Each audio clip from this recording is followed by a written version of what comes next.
बिस्मिल्लाहिर्रहमानिर्रहीम। अस्सलाम वालेकुम डियर स्टूडेंट्स। हमारा chapter number 5 legal positivism, theory of legal positivism. Last time हमने लीगल पॉजिटिविज्म को डिस्कस किया था। लीगल पॉजिटिविज्म होता क्या है, पॉजिटिव लॉ क्या होता है, उसकी डेफिनेशन को हमने देखा था। आज हम देखेंगे कि who was the founder of positive school of law. Founder कौन है पॉजिटिव स्कूल ऑफ लॉ का? A Bentham, B professor Dicey, C Salmond, D John Austin. Who was the founder of positive school of law? और इसका right option जो है वो है John Austin. John Austin was the founder of positive school of law. पॉजिटिव school of लॉ से मुराद क्या है, थोड़ा सा मैं इसका आपको इससे मुतल्लिक बताता चलूं कि नेचुरल स्कूल ऑफ लॉ और पॉजिटिव स्कूल ऑफ लॉ कि ऐसा कानून, ऐसे असूल व ज़वाबित कि जिनको इंसानों ने बनाया हो। Man made law is called a positive law. Through the legislation, man made law is a positive law कि ऐसा कानून जो किसी रियासत ने अपने रियासत में बसने वाले बासियों के लिए बनाया हो, उसे कहते हैं man made law. According, next question है, according to professor Dicey the positivist movement started. Positivist movement जो है वो शुरू हुई प्रोफेसर डाइस के मुताबिक at the beginning of the dash century, A 17th century, B 18th century, C 19th century and D है 20th century। वो कौन सी सेंचुरी है जिसमें जो पॉजिटिविस्ट मूवमेंट है उसका आगाज हुआ? वो 17वीं सदी है, 18वीं सदी है, 19वीं सदी है या 20वीं सदी है? तो इसका राइट ऑप्शन है, the correct answer of this question is option number C, 19th century. The positivist movement has been started from 19th century कि 19वीं सदी से पॉजिटिविस्ट मूवमेंट का जो है वो आगाज हुआ। नेक्स्ट क्वेश्चन है, who did give 5 meanings of term positivism? किसने जो है वो 5 मीनिंग्स दिए पॉजिटिविज्म से मुतल्लिक? A professor Dicey, B professor Hart, C Bentham और डी है ऑस्टन। लीगल पॉजिटिविज्म से मुतल्लिक वो कौन सा जूरिस्ट है जिसने 5 मीनिंग्स दिए? वो professor Dicey, A, B professor Hart, C Bentham और D Austin. The right option of this question is the answer of this question, option number B, professor heart.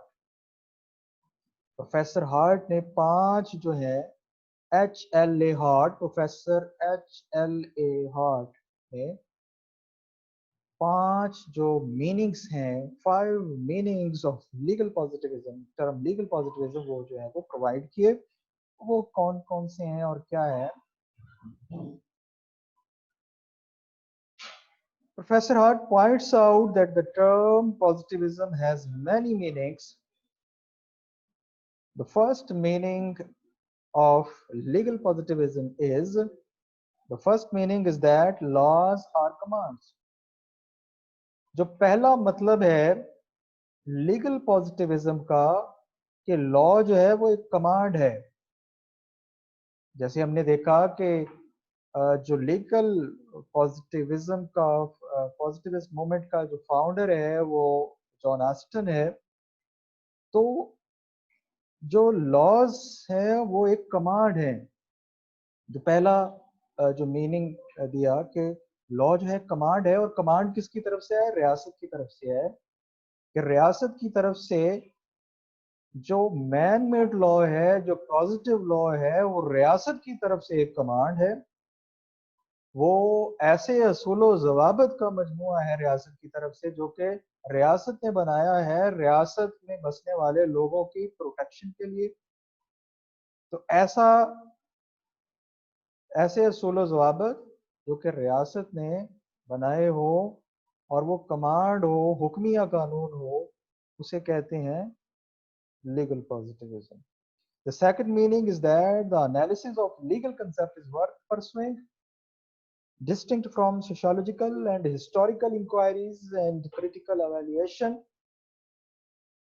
के जो एनालिसिस है legal concept is worth pursuing, के law जो है वो किसी भी रियासत के मशीनरी की तरफ से, जो अगर रियासत है तो रियासत में जो कानून साजी का अदारा है वो लेजिस्लेचर है, पार्लियामेंट है किसी भी रियासत की।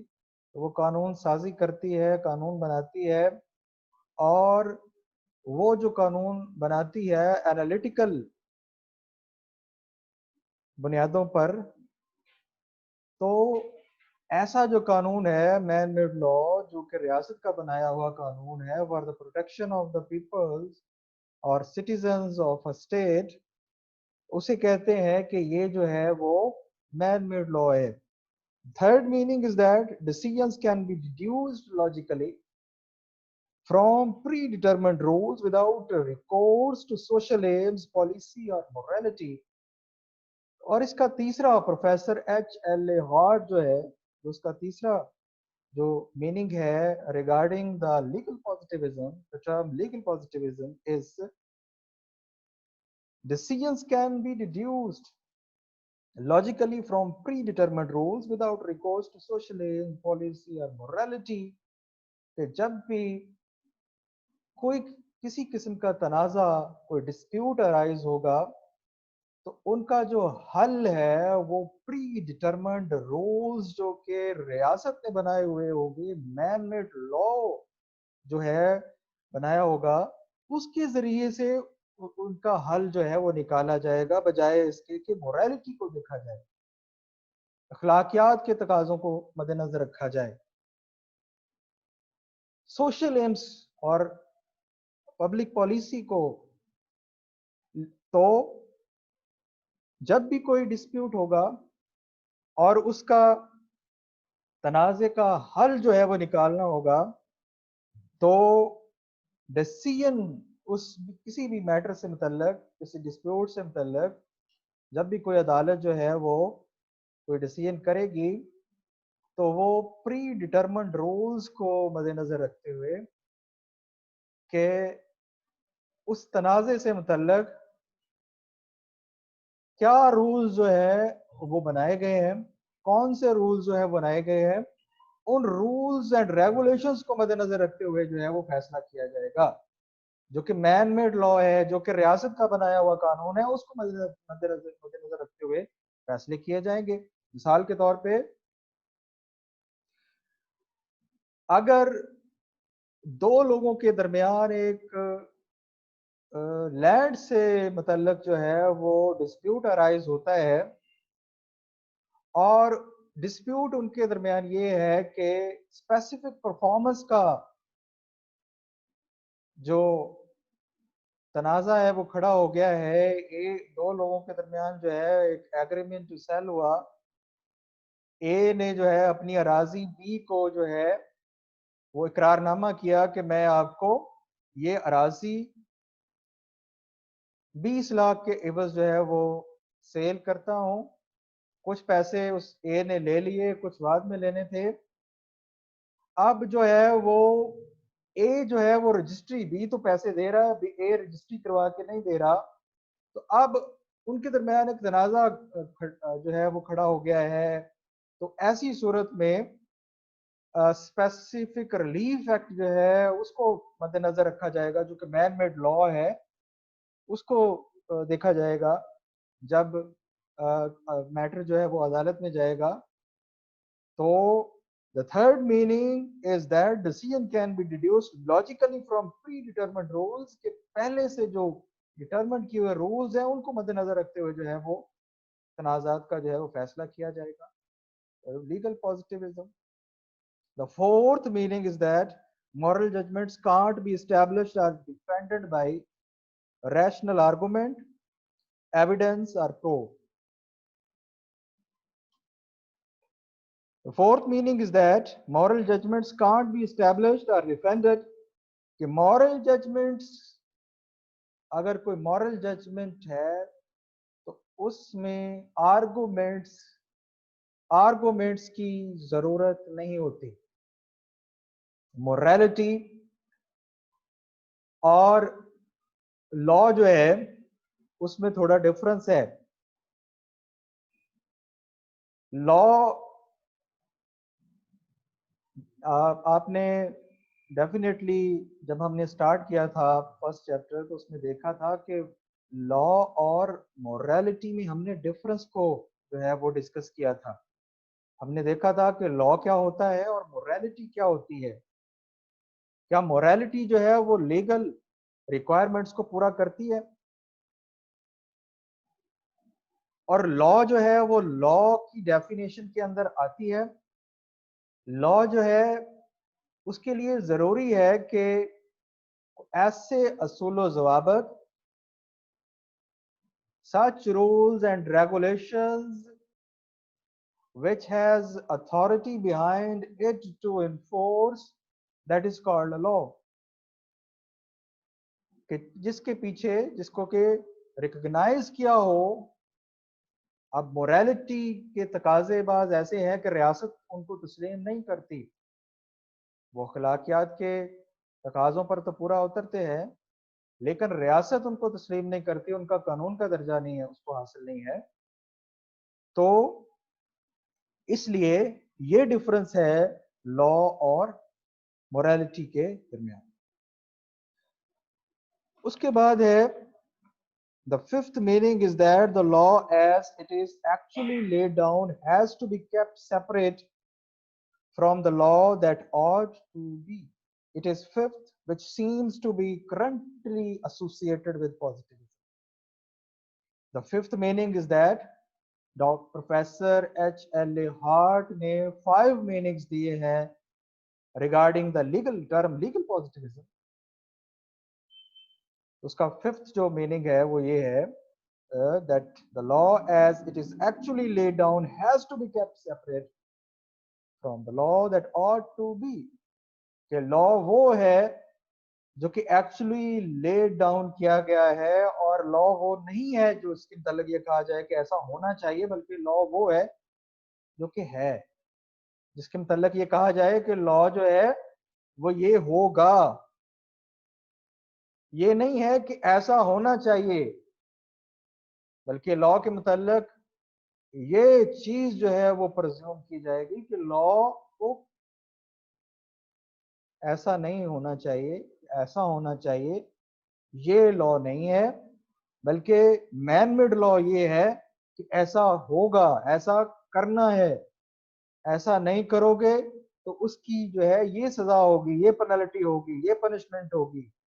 तो ये फिफ्थ मीनिंग जो है वो प्रोफेसर H.L.A. हार्ट का वो ये है कि लॉ जो है वो law as it is actually laid down, के लॉ जो है वो लेड डाउन है।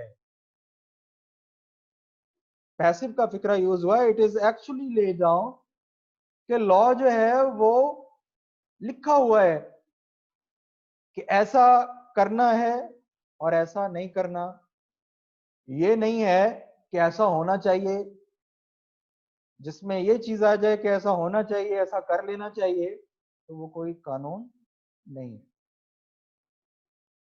ये 5 meanings of professor H.L.A. Heart ने जो पेश किए regarding the term legal positivism. अब इसमें जो क्वेश्चन आपको सब्जेक्टिव क्वेश्चन पूछा जा सकता है चैप्टर नंबर 5 में थ्योरी ऑफ लीगल पॉजिटिविज्म, वो इस तरह से पूछ सकते हैं कि define the term legal positivism and also define the legal positivism according to Professor H.L.A. Hart and Friedman, different जो इस चैप्टर के अंदर जिन जूरिस्ट ने इसको एक्सप्लेन किया है, तो उसके मुताबिक आप इसकी एक असाइनमेंट भी तैयार कीजिएगा कि फ्राइडमैन क्या कहता है लीगल पॉजिटिविज्म से मुतल्लिक, H.L.A. हार्ट क्या कह रहा है, जॉन ऑस्टिन क्या कह रहा है, सामंट क्या कह रहा है। तो ये आपने एक सब्जेक्टिवली आपने अपनी असाइनमेंट भी तैयार करनी है। क्वेश्चन नंबर 9 है term positivism has many meanings, one meaning is that laws are command. जो पहला हमारा मीनिंग था प्रोफेसर H.L.A. हार्ट का, जिसको हमने डिस्कस किया। अब ये जो मीनिंग है is that laws are command, this meaning is associated with, इस मीनिंग को किन जोरस के साथ जो है वो एसोसिएट किया जाता है कि वो भी इस चीज पर जो है वो असर्ट करते हैं, वो जोर देते हैं, वो मानने वाले हैं। A Austin and Dicey, B option है Austin and Salmond, C option है ऑस्टन एंड हुकर, और डी ऑप्शन है ऑस्टन एंड बेंथम। और इसका जो राइट ऑप्शन है वो है option number D. The correct answer of this question, question number 9 is option number D is the right answer of this question, Austin and Bentham. Austin and Bentham are those jurists जिन्होंने assert किया है, जिन्होंने legal positivism का जो पहला rule है, पहला meaning है कि लॉज आर कमांड्स, कि जो कानून है वो हुक्म है रियासत की तरफ से, दिए गए असूल ज़वाबित हैं जो हुक्मिया शक्ल में। क्वेश्चन नंबर 10 है the term positivism was invented bye, ये पॉजिटिविज्म की जो टर्म है इसका मौजूद कौन है, कौन इसका मौजूद था। The term positivism was invented by dash, A Dicey, B Hooker, C Auguste Comte, और D Holland. who was the,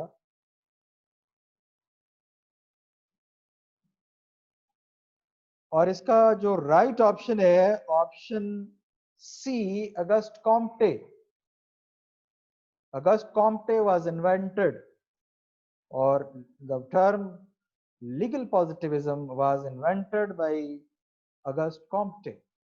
August Comte ने इसको इन्वेंट किया टर्म पॉजिटिविज्म को।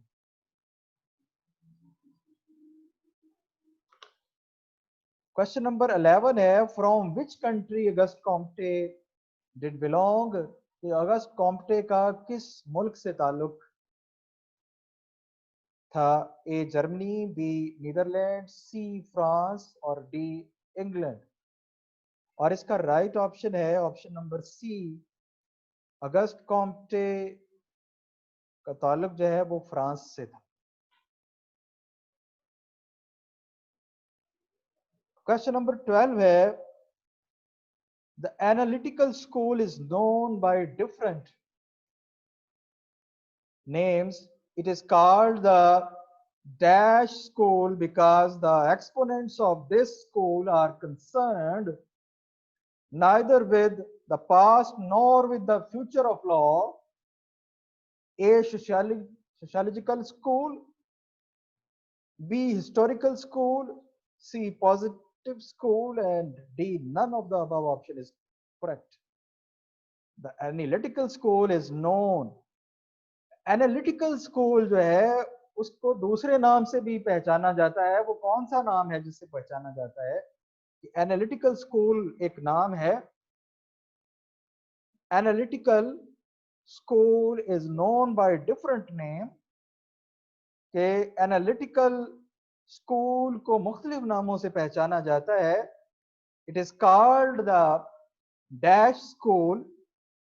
इसका एक नाम जो है ये भी है, because the exponent of this school are concerned neither with the past nor with the future।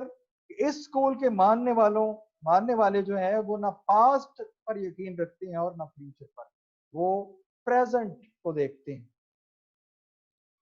और इस एनालिटिकल स्कूल को जिस दूसरे नाम से जाना जाता है वो है option number C, positive school, जिसको हम डिस्कस कर रहे हैं। पॉजिटिव स्कूल के मानने वाले कौन से जूरिस्ट हैं?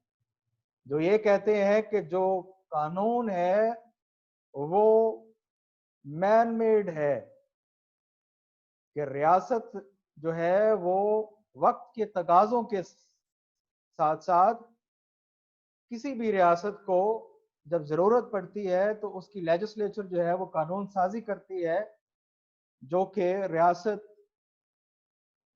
को जिन असूल ज़वाबित की और जिन डिपार्टमेंट्स के अंदर, जिन हेड्स के अंदर जरूरत पड़ती है लेजिस्लेशन की, कानून साजी की, असूल ज़वाबित बनाने की, रूल्स एंड रेगुलेशन बनाने की, तो वो रियासत जो है वो कानून साजी करती है। तो लिहाजा option C is the right answer of this question. The analytical school is known by a different name. It is also called positive school. यानी एनालिटिकल स्कूल का दूसरा नाम जो है positive school. Question number 13, the analytical school takes law as the command of sovereign. It put emphasis on dash as a source of law। Analytical school जो है, और analytical school ऊपर हमने देखा कि जो उसका दूसरा नाम है वो पॉजिटिव स्कूल ऑफ लॉ है। और ये किस चीज पर जोर देते हैं? The analytical school takes law. Analytical school जो है ये हासिल करता है कानून as the command of the sovereign, के एक रियासत के अंदर हुक्म एक खुद मुख्तार रियासत की। इट पुट एम्फसिस ऑन, क्या ये कस्टम पर एम्फसिस करता है? तो पॉजिटिव लॉ जो है कस्टम से हासिल होता है। बी एक्सपर्ट ओपिनियन, के जो पॉजिटिव लॉ है एक्सपर्ट ओपिनियन से हासिल होता है। सी लेजिस्लेशन, पॉजिटिव लॉ लेजिस्लेशन से हासिल होता है। डी प्रेसिडेंट, कि पॉजिटिव लॉ जो है वो जजेस के फैसलों से हासिल होता है। सो अगर गौर किया हुआ होगा, अगर गौर से सुना हुआ होगा तो आपके जहन में राइट ऑप्शन जो है वो आ चुका होगा कि पॉजिटिव लॉ को हमने देखा कि रियासत का बनाया हुआ कानून होता है जो कि उसकी लेजिस्लेशन बनाती है। तो definitely the right answer is the legislation. के the analytical school takes law as the command of the sovereign. It put emphasis on legislation as a source of law। कि जो पॉजिटिव लॉ है, analytical school के मानने वाले जो हैं, positive school of law के मानने वाले जो हैं, वो ये कहते हैं कि पॉजिटिव लॉ जो है, मैन मेड लॉ जो है, वो हासिल होता है through the legislation.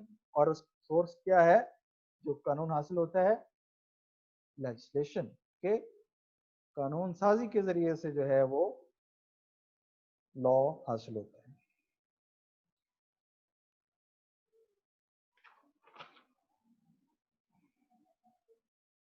Question number 14 है, अब ये एक जूरिस्ट की डेफिनेशन है regarding the legal positivism. Who is the writer of the following definition? किस जूरिस्ट की डेफिनेशन है ये relating to the legal positivism? The analytical lawyer is a positivist. He isn't concerned with ideals. He takes the law as a given matter created by state whose authority he doesn't question. On this material, he works by means of a system of rules of a legal logic apparently complete and self-contained. In order to be able to work on this assumption, he must attempt to prove to his own satisfaction that thinking about the law can be excluded from the lawyer's province. Therefore, the legal system is made watertight against all ideological intrusions, and all problems are concluded in terms of legal logic. और इसका जो definition है, ये किसकी definition है? A Friedman, FRIED,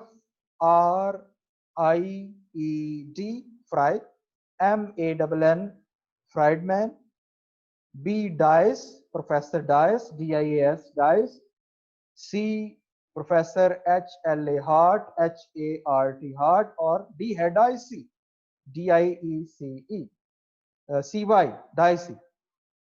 तो right option है ये फ्राइडमैन की डेफिनेशन है रिगार्डिंग द लीगल पॉजिटिविज्म. अब क्या कहता है Friedman? The analytical lawyer is positivist. जैसे हमने देखा कि एनालिटिकल स्कूल का दूसरा नाम जो है वो पॉजिटिव स्कूल ऑफ लॉ है. He isn't concerned with ideals, के वो आइडियों पर यकीन नहीं रखते, वो आइडियल्स पर यकीन नहीं रखते कि कानून को कैसा होना चाहिए, कानून ऐसा होना चाहिए, कानून को ऐसा होना चाहिए. He takes the law as a given matter created by the state, कि वो ये इस चीज पर यकीन रखते हैं कि कानून वो है जो कि रियासत जो है वो बनाती है, ज़ोलो ज़ाबित बनाती है, और रियासत की कमांड होती है, उसे कहते हैं कि वो कानून है. फ्राइडमैन का मानना है.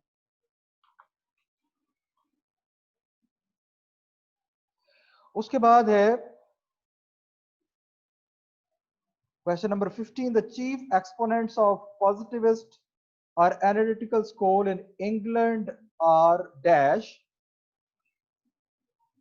के इंग्लैंड के अंदर जो पॉजिटिविस्ट हैं, जो पॉजिटिव स्कूल ऑफ लॉ और एनालिटिकल स्कूल ऑफ लॉ को मानने वाले हैं, वो कौन कौन से हैं?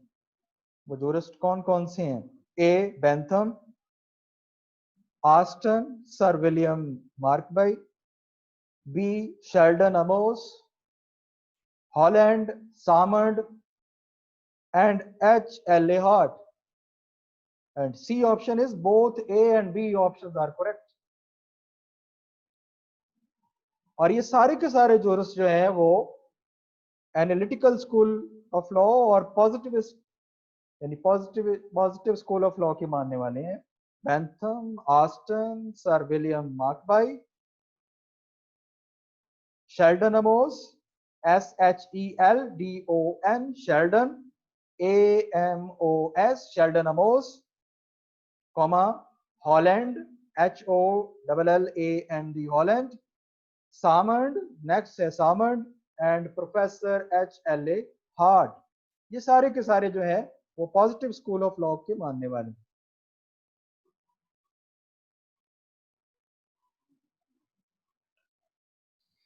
नेक्स्ट क्वेश्चन है, who is the writer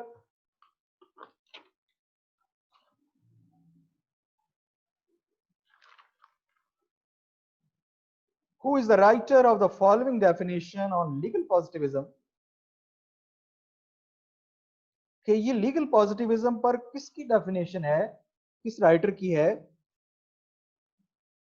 inverted commas के अंदर ये डेफिनेशन, इसको हम देख लेते हैं.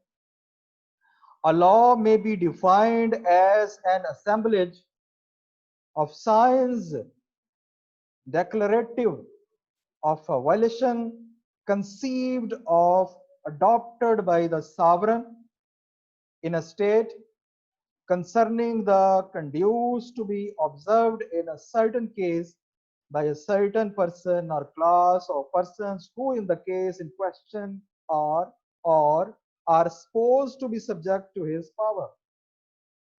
A law may be defined as an assemblage of signs declarative of a volition conceived of adopted by the sovereign in a state.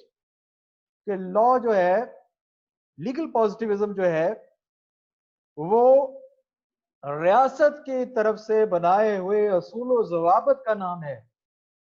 Violation conceived of adopted by the sovereign, जो कि adopt किए जाते हैं as a rules and regulations. ये assemblage है, ये मजमुआ है, ये इज्तिमा है ऐसे रूल्स एंड रेगुलेशंस का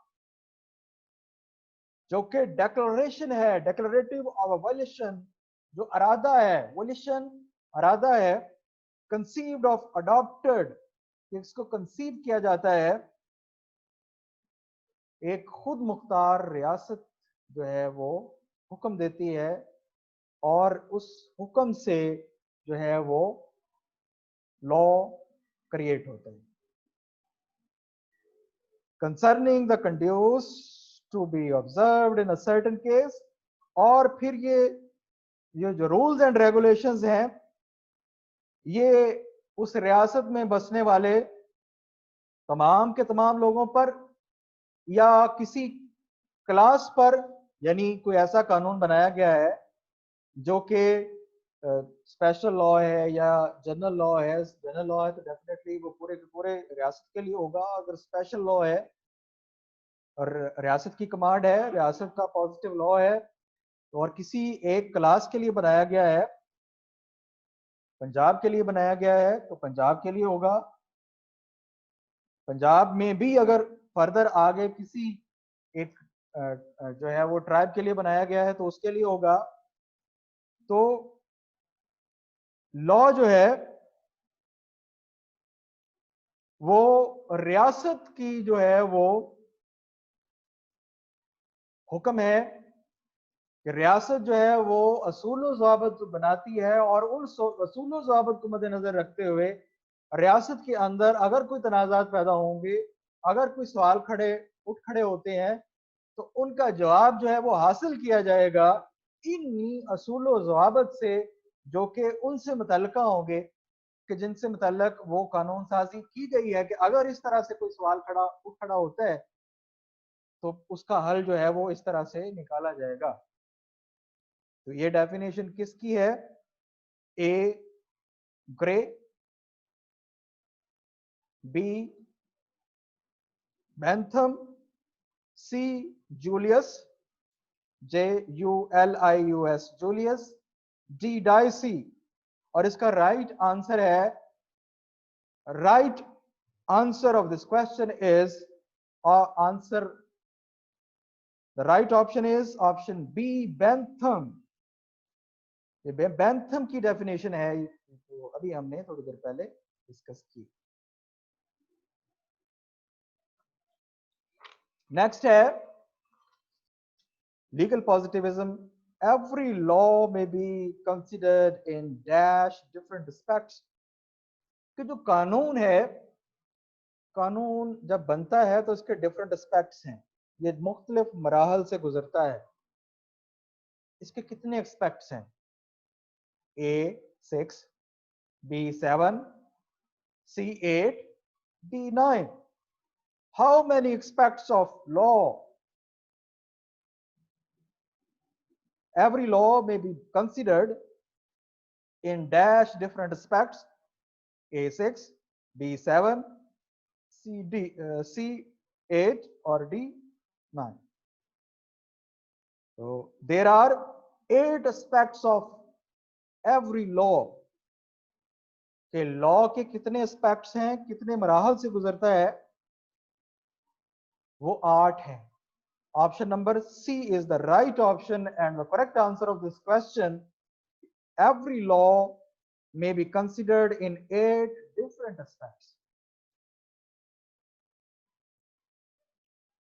क्वेश्चन नंबर 19 है, वो 8 डिफरेंट एस्पेक्ट्स कौन कौन से हैं वो लिख लें.